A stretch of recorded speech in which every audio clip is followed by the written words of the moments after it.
बुद्धं शरणं गच्छामि, धर्मं शरणं गच्छामि, संघं शरणं गच्छामि। वर्तमान आमे आसी अरुणाचल प्रदेश गुम्पा मिनिस्ट्री पहुँचलु। ये घाटी रास्ता उपरे आसी आम गुम्पा मिनिस्ट्री पहुँचलु। बाटे जवाहरलाल म्यूजियम देखिलु। এটা खूब सुंदर मोनेस्ट्री।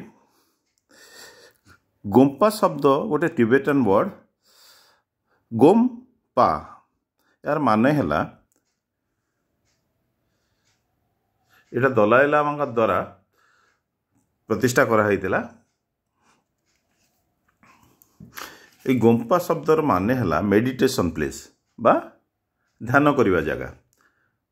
आपण माने समस्त जानिथिबे बुद्ध धर्म रे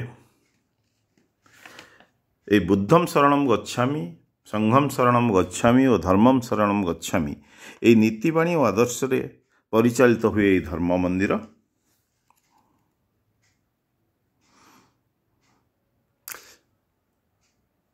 प्राय ए गुम्फा पहाड़र उच्च जगार निर्मित होता है।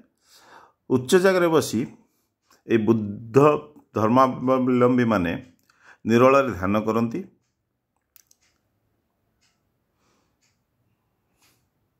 गुम्फा मंदिर निर्माण मध्य स्वतंत्र धरण निर्माण। आपण देखुथिबे खूब सुंदर कारुकार्य चित्र आच्छादित यह मंदिर। काठ उपरे विभिन्न चित्र और खोदन करा जाई विभिन्न आकर्षणीय चित्रपट निर्माण करा जाइछि। आपण देखि पारथे बुद्धंकर जातक कथा और विभिन्न बाणी यही चित्र द्वारा ही प्रदर्शित होइछि। जहाँ खूब सुंदर जगह खूब सुंदर और मनमुग्धकर एक शांतशिष्ट परिवेश रे गुम्फा मंदिर। आपण देखुथिबे एई जे गुम्फा मंदिर मझिरे गोटे गोलेई अछि, ता उपरे तिब्बतीय भाषा किछि लेखा होइछि। ए पट्टचित्र बा चित्र गुड़िक खूब सुंदर बुद्धंग बाणी को यह प्रदर्शित करा थाए।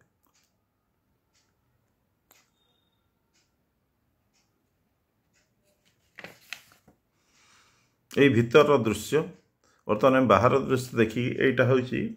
आपण देखंतु विभिन्न जातक कथा आउ बुद्धंकर जीवन रो कहानी एई भली भाबरे चित्र माध्यम रे प्रदर्शित करिथांती एई मोनेस्ट्री मानकरे।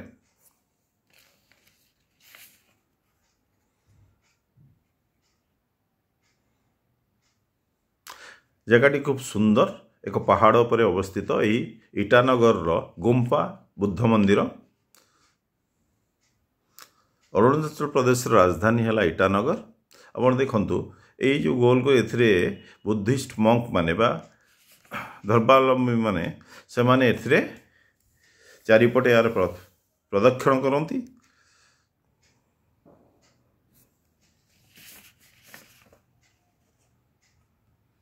आपण देखो ये विभिन्न लगी जोटा कि लोक मैंने काठरे निर्मित ये देखो दूर मंदिर दिशुची दूर सहर दिशुची ईटानगर। जगह खूब शांत।